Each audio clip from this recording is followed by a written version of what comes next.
Hello everyone, हमारे YouTube channel current affairs connect पर आप सबका स्वागत है। आज की क्लास में हम डेली करंट अफेयर्स की सीरीज में 20 और 21 मई का करंट अफेयर डिस्कस करेंगे। तो चलिए शुरू करते हैं आज की क्लास। पहला टॉपिक है ऑपरेशन ओलिविया। तो ये ऑपरेशन ओलिविया क्या है? भारतीय तटरक्षक बल आईसीजी द्वारा प्रतिवर्ष नवंबर से मई तक आयोजित किया जाने वाला वार्षिक मिशन है। ठीक है, तो ये किसके द्वारा चलाया जाता है? ऑपरेशन ओलिविया भारतीय तटरक्षक बल आईसीजी द्वारा। ठीक है, और ये किस लिए चलाया जाता है? तो इसका उद्देश्य है विशेष रूप से गहीरमाथा बीच और ओडिशा के आसपास के तटीय क्षेत्रों में ओलिव रिडले कछुओं के लिए घोंसले, उनकी नेस्टिंग की जगह सुनिश्चित करना, जहां हर साल 8 लाख से अधिक कछुए आते हैं। ठीक है, तो वो जो ओलिव रिडले कछुए हैं वहां पर आते हैं और नेस्टिंग करते हैं, मतलब वहां पे अंडे देते हैं। एक साथ सारे जो ओलिव रिडले कछुए हैं वहां पर आकर के अपने अंडे देते हैं। तो ओडिशा के गहीरमाथा और रुशिकुल्या नदी है, ठीक है, तो वहां पर यह हर साल आकर के अंडे देते हैं। फरवरी 2025 के दौरान ओडिशा में रुशिकुल्या नदी के मुहाने पर 6.98 लाख से अधिक ओलिव रिडले कछुओं के घोंसले की रक्षा करने में सहायता की गई भारतीय तटरक्षक बल द्वारा।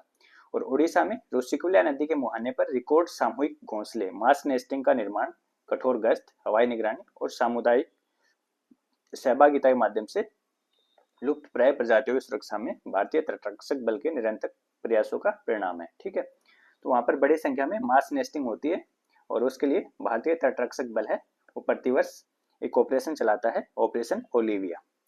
अब ओलिव रिडले कछुए हैं उनके बारे में देख लेते हैं। तो ये ओलिव रिडले कछुए हैं विश्व में पाए जाने वाले सभी समुद्री कछुओं में सबसे छोटे और सर्वाधिक संख्या में पाए जाने वाले कछुए हैं, सबसे छोटे हैं। ठीक है, सबसे छोटे कछुए हैं ओलिव रिडले कछुए। ये कछुए सर्वाहारी होते हैं और इनका ये नाम इनके जैतून रंग के कवच के कारण पड़ा है। ओलिव रिडले कछुए, कछुआ जो इनका नाम पड़ा है ओलिव रिडले, तो वो इनके जैतून रंग के कवच के कारण पड़ा है। वे अपने अद्वितीय सामूहिक निडन, ठीक है, मास नेस्टिंग है उसके लिए प्रसिद्ध है, जिसे अरीबदा या अरीबादा कहा जाता है। ठीक है, जहाँ हजारों मादाएं अंडे देने के लिए एक ही समुद्र तट पर एकत्र होती है। तो जो ऑपरेशन ओलिविया है वो इसीलिए चलाया जाता है कि उनके अंडों की रक्षा की जा सके। ये प्रशांत, अटलांटिक और हिंद महासागर के उष्ण जल में पाए जाते हैं।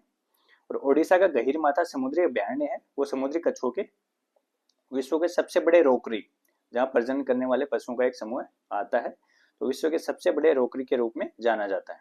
ठीक है, रोकरी क्या होता है? प्रजनन करने वाले पशु एक साथ आके वहां पर के प्रजनन करते हैं। ठीक है, तो उसको रोकरी कहा जाता है। तो जो ओडिशा का गहीरमाथा समुद्री अभयारण्य है वो समुद्री कछुओं का विश्व का सबसे बड़ा रोकरी है। ठीक है, और भारत में इनकी आकस्मिक मृत्यु की घटनाओं को कम करने के लिए ओडिशा सरकार ने ट्रोलर्स के लिए, जो ट्रोलर्स होते हैं मछली पकड़ने वाले जो छोटे छोटे जो नाव जहाज वगैरह होती हैं ट्रोलर्स, तो उनके लिए टर्टल एक्सक्लूडर डिवाइसेज टीईडी का उपयोग अनिवार्य कर दिया ओडिशा सरकार ने। ठीक है, तो जालों को विशेष रूप से एक निकास के साथ बनाया जाता है, जो ओडिशा जो टर्टल एक्सक्लूडर डिवाइसेज हैं। ठीक है, तो जो टीईडी है तो इसमें क्या होता है, जो मछली पकड़ने वाले जाल हैं उनमें विशेष रूप से एक निकास होता है जिसका उपयोग करने से समुद्री कछुए सुरक्षित निकास मिल जाता है। ठीक है, समुद्री कछुओं को सुरक्षित निकास उनसे मिल जाता है। और ये IUCN की जो रेड लिस्ट है उसमें ये वल्नरेबल है और वन्य जीव संरक्षण अधिनियम 1972 में अनुसूची 1 में शामिल है। ठीक है, तो ये था ऑपरेशन ओलिविया। अगला है अंतर्राष्ट्रीय क्रेता विक्रेता सम्मेलन 2025। तो इसका आयोजन कहाँ किया गया है? इसका आयोजन अंतर्राष्ट्रीय क्रेता विक्रेता सम्मेलन 2025 का आयोजन 19 और 20 मई को बिहार के पटना में किया गया है। कहाँ किया गया है? बिहार के पटना में 19 और 20 मई को। ठीक है, और इसके आयोजक भारत सरकार का खाद्य प्रसंस्करण उद्योग मंत्रालय, कृषि एवं प्रसंस्कृत खाद्य उत्पाद निर्यात विकास प्राधिकरण एपीडा और भारतीय व्यापार संवर्धन परिषद TPCI और बिहार सरकार के द्वारा इसका आयोजन किया गया है। ठीक है, और इस सम्मेलन में 20 देशों का प्रतिनिधित्व करने वाले 70 अंतर्राष्ट्रीय खरीदार भाग ले रहे हैं और इनमें 6 वैश्विक खुदरा श्रृंखलाएं शामिल हैं। ठीक है, साथ ही 50 घरेलू और 20 संस्थागत खरीदार भी शामिल हैं। तो ये अंतर्राष्ट्रीय क्रेता विक्रेता सम्मेलन है, इसका आयोजन बिहार के पटना में किया गया। नेक्स्ट है E0FIR। E0FIR पहल, तो ये क्या है? तो साइबर क्राइम से निपटने के लिए Indian cyber crime coordination centre I4C की नई पहल है। किस लिए शुरू की गई है E0FIR?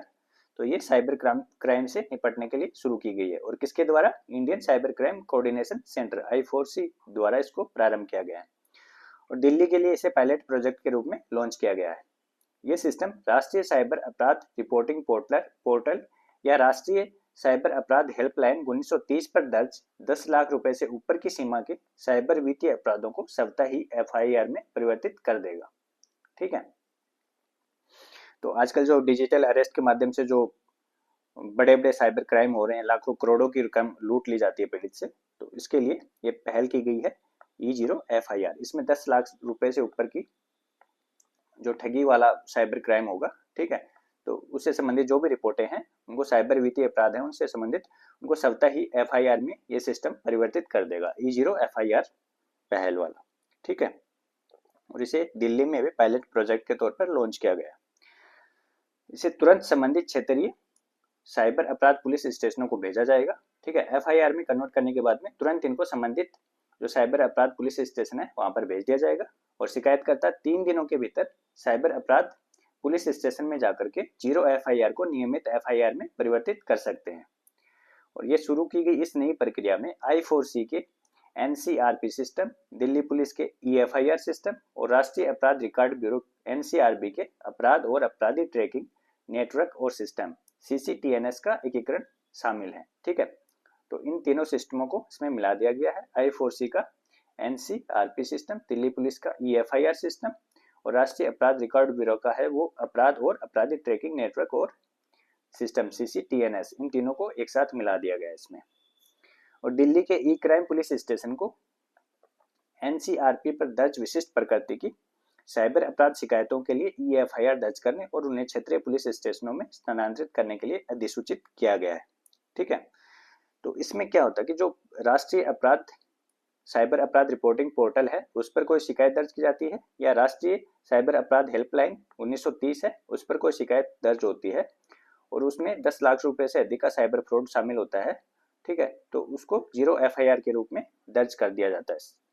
ठीक है, तो यह है E0 FIR पहल। नेक्स्ट है superfast charging sodium ion battery. तो विज्ञान एवं प्रौद्योगिकी विभाग के स्वायत्त संस्थान जवाहरलाल नेहरू उन्नत वैज्ञानिक अनुसंधान केंद्र GNCASR की एक शोध टीम ने नासिकोन प्रकार के कैथोड और एनोड सामग्री पर आधारित एक superfast charging sodium ion battery विकसित की है। किसने की है? जवाहरलाल नेहरू उन्नत वैज्ञानिक अनुसंधान केंद्र के शोधकर्ताओं ने। ठीक है, और ये केवल 6 मिनट में 80% तक चार्ज हो सकती है। 6 मिनट में चार्ज हो जाती है 80%। ठीक है, और 3000 से अधिक 4 साइकिल तक चल सकती है। 3000 बार इसको चार्ज किया जा सकता है। भारत में सोडियम किफायती और प्रचुर मात्रा में उपलब्ध है, जबकि लिथियम दुर्लभ और व्यापक रूप से इसका आयात किया जाता है। ठीक है, सोडियम है वो भारत में बड़ी मात्रा में पाया जाता है, क्योंकि लिथियम है वो भारत में दुर्लभ है और इसका आयात किया जाता है।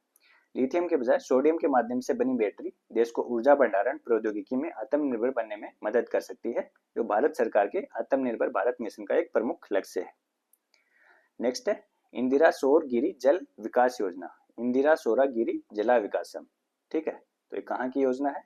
तो तेलंगाना के मुख्यमंत्री ए रेवंत रेड्डी द्वारा नागर कुर्नूल जिले के माचाराम गांव से इंदिरा सौरागिरी जला विकासम योजना का शुभारंभ किया गया। ये तेलंगाना की योजना है। ठीक है, और इसका शुभारंभ नागर कुर्नूल जिले के माचाराम गांव से किया गया है। और इस योजना में क्या है? तो ये इस योजना के तहत आदिवासी किसानों को बागवानी फसलों की सिंचाई के लिए 5 से 7.5 हॉर्स पावर के मुफ्त सोलर पंप दिए जाएंगे। ठीक है, आदिवासी किसान हैं उनको बागवानी फसलों के लिए 5 से 7.5 हॉर्स पावर के जो सोलर पंप है वो मुफ्त प्रदान किए जाएंगे तेलंगाना सरकार द्वारा। योजना के तहत बिजली सुविधा से वंचित 6 लाख एकड़ भूमि को कवर किया जाएगा। पहले वर्ष में 10,000 किसानों की 27,000 एकड़ से अधिक भूमि को खेती के अंतर्गत लाने के लिए लगभग 600 करोड़ रुपए खर्च किए जाएंगे। पहले वर्ष में 600 करोड़ रुपए खर्च किए जाएंगे। ठीक है, और अगले 4 वर्षों में पूरे राज्य में इस योजना के कार्यान्वयन के लिए 12,600 करोड़ रुपए का प्रावधान किया गया है। ठीक है, तो ये थी इंदिरा सौरगिरी जल विकासम योजना। ठीक है, नेक्स्ट है मानव वन्यजीव संघर्ष से निपटने के लिए विशेष बचाव वाहन। तो मानव वन्यजीव संघर्ष से निपटने के लिए विशेष बचाव वाहन लॉन्च किए गए हैं। कहाँ पर किए गए हैं? जम्मू कश्मीर में, जम्मू कश्मीर सरकार द्वारा। ठीक है। और ये 10 विशेष वन्य जीव बचाव वाहन का एक बेड़ा लॉन्च किया गया है। ठीक है, जम्मू कश्मीर सरकार द्वारा। तो इसका उद्देश्य क्या है? पूरे केंद्र शासित प्रदेश में स्थापित वन्य जीव नियंत्रण कक्षों की गतिशीलता को मजबूत करना और विशेष रूप से संवेदनशील और उच्च जोखिम वाले क्षेत्रों में मानव वन्य जीव संघर्ष की घटनाओं से निपटने में त्वरित प्रतिक्रिया सुनिश्चित करना, ये इसका लक्ष्य है। नेक्स्ट है निकोसूर डैन। तो निकोसूर डैन है, उन्होंने रोमानिया में राष्ट्रपति का चुनाव जीत लिया है। ये रोमानिया के अगले राष्ट्रपति होंगे निकोसूर डैन। ठीक है, निकोसूर डैन रोमानिया के अगले राष्ट्रपति होंगे। ठीक है, रोमानिया की राजधानी है वो बुखारेस्ट है और एक बाल्टिक कंट्री है, और बाल्टिक कंट्री में सबसे बड़ा देश है रोमानिया। ठीक है, रोमानिया को देख लेते हैं। ये रोमानिया है और ये इसकी राजधानी बुखारेस्ट है। और इसके पड़ोसी देश कौन कौन से, किन किन देशों से इसकी सीमा लगती है? तो हंगरी से लगती है, यूक्रेन से भी रोमानिया की सीमा लगती है, मोल्डोवा से लगती है, बुल्गारिया से लगती है, सर्बिया से लगती है, और एक काला सागर ब्लैक सी से भी इसकी सीमा लगती है। तो निकोसूर डैन को रोमानिया का अगले राष्ट्रपति होंगे रोमानिया के। इन्होंने जो राष्ट्रपति का चुनाव है वो जीत लिया है। नेक्स्ट है कुमकी हाथी। तो कर्नाटक ने आंध्र प्रदेश को प्रशिक्षित कुमकी हाथी सौंपे हैं। ये दोनों राज्यों की सीमा पर बढ़ते मानव हाथी संघर्ष से निपटने के प्रयासों का हिस्सा है। ठीक है, यह हस्तांतरण अगस्त 2024 में बेंगलुरु में आयोजित हाथी मानव संघर्ष पर अंतर्राष्ट्रीय सम्मेलन के दौरान कर्नाटक, आंध्र प्रदेश, तेलंगाना और केरल के बीच सर्वोत्तम प्रथाओं के आदान प्रदान पर हस्ताक्षरित समझौते का हिस्सा है। ठीक है, तो इसके लिए एक समझौता किया गया था अगस्त 2024 में कर्नाटक, आंध्र प्रदेश, तेलंगाना और केरल के बीच में। ठीक है, तो उसी समझौते के अंतर्गत कर्नाटक ने आंध्र प्रदेश को प्रशिक्षित कुमकी हाथी हैं वो सौंपे हैं। ठीक है, कुमकी शब्द का प्रयोग भारत में प्रशिक्षित कैप्टिव एशियाई हाथियों को संदर्भित करने के लिए किया जाता है। ठीक है, जो कैप्टिव हाथी होते हैं, जो ट्रेंड हाथी होते हैं, ठीक है, तो उनके लिए कुमकी शब्द का प्रयोग किया जाता है। कुमकी हाथी का उपयोग है वो जंगली हाथियों को पकड़ने, शांत करने और उन्हें नियंत्रित करने के लिए या संघर्ष की स्थिति में जंगली हाथियों को दूर ले जाने के लिए किया जाता है। ठीक है, तो इन हाथियों का उपयोग जंगली हाथियों से बचाव के लिए किया जाता है। नेक्स्ट है संसद रत्न पुरस्कार 2025। कुल 17 सांसदों को और 2 संसदीय स्थायी समितियों को संसद रत्न पुरस्कार प्रदान किया गया है। ठीक है, कुल 17 सांसद और 2 संसदीय स्थायी समितियों को। ठीक है, और जो संसद रत्न पुरस्कार है वो प्राइम पॉइंट फाउंडेशन पीपीएफ द्वारा प्रदान किया जाता है। ठीक है, और किस लिए प्रदान किया जाता है? संसद में उनके योगदान के लिए, सांसदों को सम्मानित करने के लिए। ठीक है, और इसके लिए एक जूरी समिति होती है, उसके द्वारा सांसदों के प्रदर्शन के आधार पर उनका चयन किया जाता है। और इस वर्ष की जो जूरी थी उसकी अध्यक्षता राष्ट्रीय पिछड़ा वर्ग आयोग एनसीबीसी के अध्यक्ष हंसराज अहीर ने की थी। उसके अध्यक्ष कौन थे? हंसराज अहीर। और कितने सांसदों को मिला है? 17 सांसदों को और 2 संसदीय स्थायी समितियों को संसद रत्न पुरस्कार 2025। भर्तृहरि मेहताब, सुप्रिया सुले दोनों एनसीपी एसपी के शरद पवार, एनसीपी जो है शरद पवार वाली, तो उसके दोनों सांसद हैं। एन के प्रेमचंद्रन आरएसपी का है और श्रीरंग अप्पा बार ने इनको 16वीं और 17वीं लोकसभा के दौरान शीर्ष प्रदर्शन करने वालों के रूप में संसदीय लोकतंत्र में उत्कृष्ट और निरंतर योगदान के लिए पुरस्कार दिया जाएगा। ठीक है, तो भर्तृहरि मेहताब, सुप्रिया सुले, एन के प्रेमचंद्रन और श्रीरंग अप्पा बारने को। ठीक है, तो 4 तो ये हो गए। अगला है एक राष्ट्र एक चुनाव पर गठित संयुक्त संसदीय समिति का नेतृत्व करने वाले पीपी चौधरी। ये राजस्थान के पाली से तीसरी बार सांसद हैं। उनको तीसरी बार इस पुरस्कार के लिए चुना गया है, लगातार तीसरी बार इनको चुना गया है। ठीक है, 5वें ये हो गए और बाकी सदस्य देखते हैं। स्मिता वाघ ये भाजपा की हैं। अरविंद सावंत ये शिवसेना यूटीबी के हैं। नरेश गणपत महस्की ये शिवसेना के हैं। वर्षा गायकवाड़ ये कांग्रेस की हैं। मेधा कुलकर्णी ये भाजपा के हैं। प्रवीण पटेल ये भाजपा के हैं। रवि किशन ये भाजपा के हैं। निशिकांत दुबे ये भाजपा के हैं और विद्युत बरन महतो ये भी बीजेपी के हैं। मदन राठौड़ ये भाजपा के हैं और राजस्थान से हैं, राज्यसभा सांसद हैं राजस्थान से मदन राठौड़। तो राजस्थान से 2 सांसदों को संसद रत्न पुरस्कार मिला है। किन किन को? पीपी चौधरी जो पाली से सांसद हैं, और ठीक है, और एक राष्ट्र एक चुनाव पर जो संसदीय समिति थी उसके वो अध्यक्ष थे। ठीक है, और दूसरे हैं मदन राठौड़, ये राजस्थान से राज्यसभा सांसद हैं। अगले हैं सीएन अन्नादुराई डीएमके। नेक्स्ट है दिलीप सैकिया भाजपा और विभागों से संबंधित 2 स्थायी समितियों वित्त और कृषि पर उनको भी उनके असाधारण प्रदर्शन के लिए चुना गया है। कौन कौन सी? वित्त और कृषि स्थायी समिति। तो वित्त संबंधी जो स्थायी समिति है उसके अध्यक्ष भर्तृहरि मेहताब हैं, जबकि कृषि संबंधी स्थायी समिति के अध्यक्ष कांग्रेस के रणजीत सिंह चन्नी है। ठीक है, तो इनको सांसद रत्न पुरस्कार 2025 प्रदान किया जाएगा। जो पीपीएफ है वो एक गैर लाभकारी संगठन है और इसने 2010 में डॉक्टर एपीजे अब्दुल कलाम के सुझाव पर संसद रत्न पुरस्कारों की स्थापना की थी, जिन्होंने उस वक्त चेन्नई में पहले पुरस्कार समारोह का उद्घाटन किया था। किन्होंने? एपीजे अब्दुल कलाम ने। और जो हंसराज अहीर है अभी जो जूरी समिति के जो अध्यक्ष थे, ठीक है, और एनसीबीसी के जो अध्यक्ष हैं उनको संसद रत्न पुरस्कार के पहले प्राप्तकर्ता थे वो। ठीक है, जो इस वर्ष की जूरी समिति के अध्यक्ष हैं तो वो संसद रत्न पुरस्कार के पहले प्राप्तकर्ता थे। वर्ष 2024 तक 14 पुरस्कार समारोह में कुल 125 संसद रत्न पुरस्कार प्रदान किए जा चुके हैं। ठीक है, अभी तक 125 संसद रत्न पुरस्कार वर्ष 2024 तक प्रदान किए गए हैं। नेक्स्ट है सरोज घोष का निधन। तो सरोज घोष कौन थे? ये राष्ट्रीय विज्ञान संग्रहालय परिषद NCSM के संस्थापक, महानिदेशक और भारत के विज्ञान संग्रहालय आंदोलन के जनक थे। इनका अभी निधन हो गया है, सरोज घोष का निधन हो गया है। राष्ट्रीय विज्ञान संग्रहालय परिषद के संस्थापक, महानिदेशक और भारत के विज्ञान संग्रहालय आंदोलन के जनक थे। नेक्स्ट है डॉक्टर जयंत नार्लिकर का निधन। डॉक्टर जयंत नार्लिकर हैं वो भारत के प्रसिद्ध खगोल भौतिकविद थे। ठीक है, फिजिसिस्ट, ठीक है, एस्ट्रोफिजिसिस्ट। और ये पुणे में inter university centre for astronomy and astrophysics IUCAA के संस्थापक निदेशक थे। ठीक है, पुणे में जो inter university centre for astronomy and astrophysics है तो उसके ये संस्थापक निदेशक थे। इसकी स्थापना इन्होंने डॉक्टर जयंत नार्लिकर ने की थी। और ये ब्रह्मांड की उत्पत्ति के लिए लोकप्रिय बिग बैंग सिद्धांत का वैकल्पिक मॉडल प्रस्तुत करने के लिए प्रसिद्ध थे। ठीक है, जो बिग बैंग थ्योरी दी जाती है ब्रह्मांड की उत्पत्ति से संबंधित, तो उसके लिए एक वैकल्पिक मॉडल इन्होंने प्रस्तुत किया था डॉक्टर जयंत नार्लिकर ने, तो इसके लिए प्रसिद्ध थे। नेक्स्ट है डॉक्टर MR श्रीनिवासन का निधन। तो MR श्रीनिवासन है वो भारत के परमाणु ऊर्जा कार्यक्रम के प्रमुख आधार स्तंभ और परमाणु ऊर्जा आयोग के पूर्व अध्यक्ष थे। भारत के परमाणु ऊर्जा कार्यक्रम में इनकी बहुत ही महत्वपूर्ण भूमिका थी। इन्होंने डॉक्टर होमी जहांगीर भाभा के साथ काम किया था। ठीक है, और भारत के परमाणु ऊर्जा कार्यक्रम को आगे ले जाने में इनकी बहुत ही महत्वपूर्ण भूमिका है। ये देश के पहले परमाणु ऊर्जा स्टेशन के लिए प्रधान परियोजना इंजीनियर के रूप में इन्होंने कार्य किया और दबाव युक्त भारी जल reactor PHWR pressurised heavy water reactor के निर्माण में महत्वपूर्ण भूमिका निभाई। ठीक है, जो प्रेशराइज्ड हैवी वाटर रिएक्टर है वो भारत के स्वदेशी परमाणु ऊर्जा बेड़े की रीढ़ की हड्डी है। ठीक है, भारत का जो परमाणु ऊर्जा कार्यक्रम है वो प्रेशराइज्ड हैवी वाटर रिएक्टर पर ही डिपेंड है। और भारतीय परमाणु ऊर्जा निगम लिमिटेड के संस्थापक अध्यक्ष थे।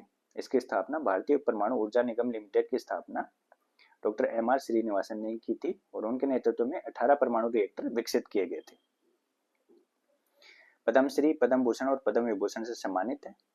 ठीक है, और भारतीय विज्ञान कांग्रेस से होमी भाभा स्वर्ण पदक, Homi Bhabha life time achievement पुरस्कार ये भी इनको मिले थे। और वर्ष 2016 में एशियाई वैज्ञानिक 100 सूची में भी इनको शामिल किया गया था।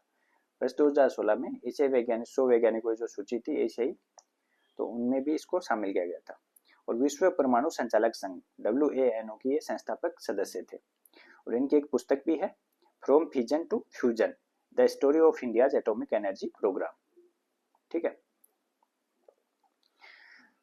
तो ये थे डॉक्टर MR श्रीनिवासन। ये भारतीय परमाणु ऊर्जा कार्यक्रम के आधारभूत स्तंभ थे। ठीक है, और इनकी पुस्तक है from fission to fusion, the story of India's atomic energy programme. Next है केंटन कूल। ब्रिटिश पर्वतारोही केंटन कूल ने 19वीं बार माउंट एवरेस्ट पर चढ़ाई की है। ये ब्रिटिश पर्वतारोही हैं केंटन कूल। ठीक है, और उन्होंने 19वीं बार माउंट एवरेस्ट की चढ़ाई की है। और ये किसी गैर शेरपा द्वारा विश्व की सबसे ऊंची चोटी पर सर्वाधिक बार चढ़ने का अपना ही रिकॉर्ड इन्होंने तोड़ा है। किसी भी गैर शेरपा, ठीक है, जो शेरपा नहीं है, जो किसी भी गैर शेरपा के द्वारा सर्वाधिक बार माउंट एवरेस्ट पर जो चढ़ने का रिकॉर्ड है वो पहले भी इन्हीं के नाम था और अभी भी इन्हीं के नाम है। और नेपाली शेरपा कामी रीता के नाम सबसे अधिक 30 बार एवरेस्ट पर चढ़ने का रिकॉर्ड है और ये अभी भी चढ़ाई कर रहे हैं। कामी रीता शेरपा अभी भी माउंट एवरेस्ट की चढ़ाई कर रहे हैं। ठीक है, नेक्स्ट है डिपो दर्पण पोर्टल और डिजिटल प्लेटफॉर्म अन्य मित्र और अन्य सहायता का शुभारंभ। तो केंद्रीय उपभोक्ता मामले, खाद्य एवं सार्वजनिक वितरण मंत्री प्रहलाद जोशी द्वारा शुभारंभ किया गया है और ये उपभोक्ता मामले, खाद्य एवं सार्वजनिक वितरण मंत्रालय द्वारा ये पोर्टल प्रारंभ किए गए हैं। ठीक है, इनका उद्देश्य भारत की सार्वजनिक वितरण प्रणाली पीडीएस में बदलाव लाना है। पहला है डिपो दर्पण। तो डिपो दर्पण है वो एक डिजिटल स्वमूल्यांकन और निगरानी पोर्टल है। ठीक है, डिपो दर्पण एक डिजिटल स्वमूल्यांकन और निगरानी पोर्टल है। इसका उद्देश्य डिपो अधिकारियों को व्यवस्थित रूप से उनके संचालन का मूल्यांकन करने और उसे बेहतर बनाने के लिए सशक्त बनाना है। जो खाद्यान्न डिपो हैं उनको गोदाम उत्कृष्टता के उच्चतम मानक हैं उनको प्राप्त करने में मदद करने के लिए इसे डिजाइन किया गया है। ये प्लेटफॉर्म बुनियादी ढांचे के मापदंडों जैसे सुरक्षा मानक, पर्यावरणीय स्थिरता, वैधानिक अनुपालन और परिचालन मापदंडों जैसे अधिभोग स्तर, लाभप्रदता और भंडारण दक्षता के आधार पर एक समग्र रेटिंग प्रदान करता है। तो जो खाद्यान्न डिपो है उनको एक ही रेटिंग प्रदान करता है। ठीक है, और डिपो दर्पण पर्यावरण और इन्वेंटरी स्थितियों की वास्तविक समय की निगरानी के लिए इंटरनेट ऑफ थिंग्स सेंसर, बेहतर सुरक्षा के लिए सीसीटीवी निगरानी और सूचित डेटा संचालित निर्णय लेने और निरंतर सुधार का समर्थन करने के लिए एनालिटिक्स के साथ लाइव वीडियो फीड को एकीकृत करता है। तो इसमें टेक्नोलॉजी का भी यूज होता है। ठीक है, internet of things sensor, CCTV निगरानी, ठीक है, और लाइव वीडियो फीड, तो इसमें टेक्नोलॉजी का भी भरपूर प्रयोग किया जाता है। ठीक है, डिपो दर्पण पोर्टल पर। अगला है अनमित्र। तो अनमित्र है वो सार्वजनिक वितरण प्रणाली पीडीएस के प्रमुख क्षेत्र स्तरीय हितधारकों को आवश्यक परिचालन डेटा तक सुरक्षित और रियल टाइम पहुंच के साथ सशक्त बनाने के लिए एक मोबाइल ऐप है। अनमित्र एक मोबाइल ऐप है। ठीक है, जो उससे पीडीएस के परिचालन से संबंधित जानकारी प्रदान करता है जो भी संबंधित हितधारक है उनको। ठीक है, और अपने वर्तमान रोल आउट में अनमित्र 4 राज्यों असम, उत्तराखंड, त्रिपुरा और पंजाब में प्रारंभ कर दिया गया है। असम, उत्तराखंड, त्रिपुरा और पंजाब में, और ये 2 भाषाओं में, हिंदी और अंग्रेजी में उपलब्ध है अनमित्र। ठीक है, नेक्स्ट है अन सहायता। तो अन सहायता क्या है? एक उन्नत शिकायत निवारण प्रणाली है। पीडीएस से संबंधित जो भी शिकायतें होती हैं तो उसके लिए एक ये शिकायत निवारण प्रणाली है अन सहायता। इसका उद्देश्य प्रधानमंत्री गरीब कल्याण अन्न योजना लाभार्थियों में पहुंच, जवाबदेही और पारदर्शिता को बढ़ाना है। जो प्रधानमंत्री गरीब कल्याण अन्न योजना है, ठीक है, तो उससे संबंधित शिकायतों का निवारण करना। ठीक है, अन्न सहायता पायलट चरण में 5 राज्यों गुजरात, झारखंड, तेलंगाना, त्रिपुरा और उत्तर प्रदेश को कवर करती है। किन किन को? गुजरात, झारखंड, तेलंगाना, त्रिपुरा और उत्तर प्रदेश में पायलट आधार पर प्रारंभ किया गया अन्न सहायता को, और ये 5 भाषाओं हिंदी, गुजराती, तेलुगु, बांग्ला और अंग्रेजी में उपलब्ध है। ठीक है, तो ये पीडी से संबंधित एक शिकायत निवारण प्रणाली है। नेक्स्ट है मिजोरम पूर्ण साक्षरता हासिल करने वाला भारत का पहला राज्य बना है।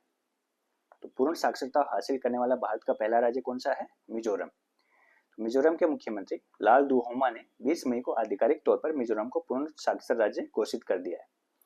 मिजोरम है वो 20 फरवरी 1987 को भारत का 23वां राज्य बना था। 20 फरवरी 1987 को भारत का 23वां राज्य बना था मिजोरम। इसकी राजधानी आइजोल है और ये 21,081 वर्ग किलोमीटर के भौगोलिक क्षेत्र में फैला हुआ है। 2011 की जनगणना के अनुसार इसकी साक्षरता दर 91.33 दर्ज की गई थी, जो भारत में तीसरे स्थान पर है। ठीक है, 2011 में जो जनगणना हुई थी उसके अनुसार इसकी साक्षरता दर 91.33 थी और ये भारत में तीसरी सर्वाधिक थी। ठीक है, शेष गैर साक्षर व्यक्तियों की पहचान करने और उन्हें शिक्षित करने के लिए उल्लास नव भारत साक्षरता कार्यक्रम न्यू इंडिया लिटरेसी प्रोग्राम को लागू किया गया। ठीक है, और भारत सरकार के शिक्षा मंत्रालय द्वारा परिभाषित 95% से अधिक साक्षरता दर को पूर्ण साक्षरता के बराबर माना जाता है। तो पूर्ण साक्षरता का मतलब क्या है कि वहां पर 95% से अधिक साक्षरता दर पाई जाती है, तो उसको पूर्ण साक्षरता माना जाता है। और ऐसी इस दर को प्राप्त करने वाला भारत का पहला राज्य कौन सा है? मिजोरम। पूर्ण साक्षर राज्य पहला कौन सा है? मिजोरम। अब देखते हैं उल्लास के बारे में। तो उल्लास नव भारत साक्षरता कार्यक्रम या new India literacy programme NILP ये केंद्र प्रायोजित योजना है जिसे 2022 से 27 तक लागू किया जाएगा। ठीक है, 5 सालों के लिए लागू किया जा रहा है इसको 22 से 27 तक, और सेंट्रली स्पॉन्सर्ड स्कीम है। ठीक है, और NEP 2020 के साथ संरेखित ये योजना उन वयस्क को जो 15 वर्ष और उससे अधिक आयु के हैं को लक्षित करती है जो स्कूल नहीं जा सकते।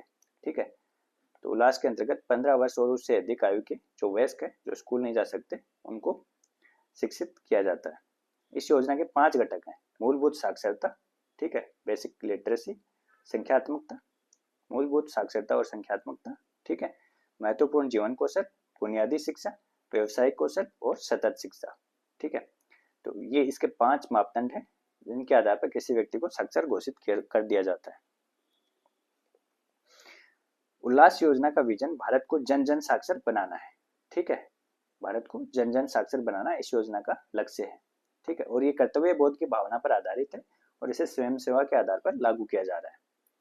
इससे पहले 24 जून 2024 को लद्दाख को पूर्ण साक्षरता घोषित करने वाली पहली प्रशासनिक इकाई लद्दाख बना था। ठीक है, 24 जून 2024 को लद्दाख है वो पूर्ण साक्षरता घोषित करने वाली पहली प्रशासनिक इकाई बना था और पहला राज्य वो मिजोरम है। नेक्स्ट है विश्व हाइड्रोजन शिखर सम्मेलन 2025। तो इसका आयोजन 20 से 22 मई तक नीदरलैंड के रोटरडैम में किया गया। ठीक है, रोटरडैम में किया गया 20 से 22 मई तक नीदरलैंड्स के रोटरडैम में। सतत ऊर्जा परिषद और आरएक्स ग्लोबल द्वारा नीदरलैंड सरकार के सहयोग से इसको आयोजित किया गया और भारत सरकार के नवीन एवं नवीकरणीय ऊर्जा मंत्रालय के सचिव संतोष कुमार सारंगी ने भारत का प्रतिनिधित्व इसमें किया। ठीक है, तो इसमें भारत की जो ग्रीन एनर्जी विशेषतः ग्रीन हाइड्रोजन से संबंधित जो उपलब्धियां हैं, जो भारत सरकार के प्रयास हैं, उनको वहां पर उनका वर्णन किया गया। तो वो कौन कौन से हैं? तो भारत ने 2023 गीगावाट से अधिक अक्षय ऊर्जा स्थापित कर ली है। 223 गीगावाट से अधिक अक्षय ऊर्जा स्थापित कर ली है।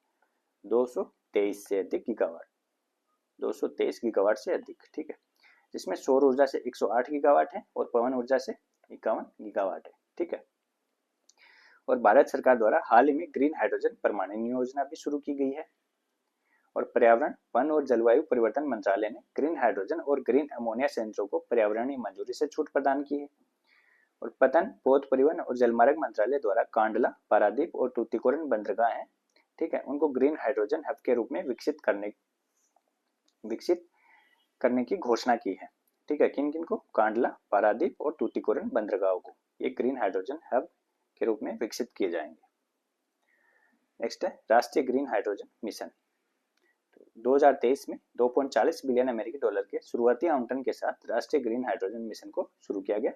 ठीक है, और इसका लक्ष्य 2030 तक 5 मिलियन मीट्रिक टन हरित हाइड्रोजन उत्पादन प्राप्त करना। ठीक है, 5 MMT ग्रीन हाइड्रोजन प्रोडक्शन को प्राप्त करना, सालाना लगभग 50 MMT कार्बन डाइऑक्साइड उत्सर्जन को रोकना, लगभग 100 बिलियन अमेरिकी डॉलर का निवेश आकर्षित करना और 6 लाख से अधिक नौकरियां पैदा करना, ये इसका लक्ष्य है। नेक्स्ट है ब्रिक्स देशों के ऊर्जा मंत्रियों की बैठक। तो कहाँ हुई है? तो 19 मई को ब्राजील की अध्यक्षता में ब्राजीलिया में आयोजित हुई है। ठीक है, 19 मई को ब्राजील की अध्यक्षता में ब्राजील के ब्राजीलिया में आयोजित हुई है ब्रिक्स देशों के ऊर्जा मंत्रियों की बैठक। और उसमें केंद्रीय बिजली और आवास एवं शहरी कार्य मंत्री मनोहर लाल ने भारतीय प्रतिनिधिमंडल का नेतृत्व किया। ठीक है, और स्वच्छ ऊर्जा के क्षेत्र में जो भारत की प्रमुख उपलब्धियां हैं वो कौन कौन सी हैं? तो सौर और पवन ऊर्जा में विश्व का तीसरा सबसे बड़ा उत्पादक है भारत। ठीक है, और भारत ने 20% एथेनॉल सम्मिश्रण की उपलब्धि हासिल कर ली है और हरित हाइड्रोजन और परमाणु ऊर्जा के लिए महत्वाकांक्षी लक्ष्य निर्धारित किए हैं, जिसमें 2047 तक 100 गीगावाट परमाणु क्षमता का लक्ष्य शामिल है। ठीक है, और घरेलू कार्बन क्रेडिट बाजार का प्रारंभ भी भारत में किया गया है और वर्ष 2026 में जो ब्रिक्स ऊर्जा सम्मेलन है, ब्रिक्स ऊर्जा मंत्रियों जो बैठक है उसका आयोजन भारत में किया जाएगा। ठीक है, 2026 में भारत में इसका आयोजन किया जाएगा। अगला है वैज्ञानिक और औद्योगिक अनुसंधान परिषद CSIR स्टार्टअप कॉन्क्लेव। तो इसका आयोजन कहाँ किया गया? 20-21 मई को मुंबई में इसका आयोजन किया गया। 20 और 21 मई को मुंबई में CSIR स्टार्टअप कॉन्क्लेव का आयोजन कहाँ किया गया? 20 और 21 मई को मुंबई में। और किन के द्वारा किया गया? नेशनल केमिकल लेबोरेटरी NCL, राष्ट्रीय पर्यावरण इंजीनियरिंग अनुसंधान संस्थान NIRI और नेशनल इंस्टीट्यूट ऑफ ओशियानोग्राफी NIO द्वारा इसको आयोजित किया गया। कहाँ पर? मुंबई में। अगला है सर्टिन संवाद 2025। तो इसका आयोजन 19 से 21 मई तक महाबलीपुरम तमिलनाडु में किया गया। ठीक है, और भारतीय कंप्यूटर आपातकालीन प्रतिक्रिया दल सर्टिन द्वारा स्किल DA के सहयोग से आयोजित 3 दिवसीय राष्ट्रीय वार्षिक सम्मेलन है। ठीक है, तो इसका आयोजन भारतीय कंप्यूटर आपातकालीन प्रतिक्रिया दल सर्टिन द्वारा स्किल DA के सहयोग से किया गया। ठीक है, और कहाँ पर किया गया? महाबलीपुरम तमिलनाडु में 19 से 21 मई तक। नेक्स्ट है खेलो इंडिया बीच गेम्स KIBG 2025। 19 से 24 मई तक दादरा एवं नगर हवेली और दमन एवं दीव में आयोजित किए जा रहे हैं। ठीक है, खेलो इंडिया बीच गेम्स। और इनका उद्घाटन दीव के घोघला बीच पर केंद्रीय खेल मंत्री मनसुख मंडाविया द्वारा किया गया। इसमें 30 से अधिक राज्यों और केंद्र शासित प्रदेशों के 1350 से अधिक एथलीट प्रतिस्पर्धा करेंगे। ठीक है, इसकी टैगलाइन है खेल के सितारे दीव के किनारे, ये इसकी टैगलाइन है। ठीक है, और इसका आयोजन दादरा एवं नगर हवेली, दमन एवं दीव में 19 से 24 मई तक किया जा रहा है। और इसमें एथलीट 6 पदक खेलों में प्रतिस्पर्धा करेंगे। इनमें फुटबॉल, वॉलीबॉल, सेपक टकरा, कबड्डी, पैनकेक सिलाट और खुले पानी में तैराकी, ओपन वाटर स्विमिंग, ये 6 खेल हैं, पदक खेल हैं। ठीक है, और मलखंब और रस्साकस्सी है, वो 2 गैर पदक खेल, प्रदर्शन खेल हैं, मलखंब और रस्साकस्सी। ठीक है, और इसका शुभंकर मोती है, ये है शुभंकर इसका मोती। ठीक है, तो ये थी आज की क्लास। अगर आपको क्लास पसंद आई हो तो शेयर, सब्सक्राइब और लाइक जरूर कीजिए। मिलते हैं अगली क्लास में।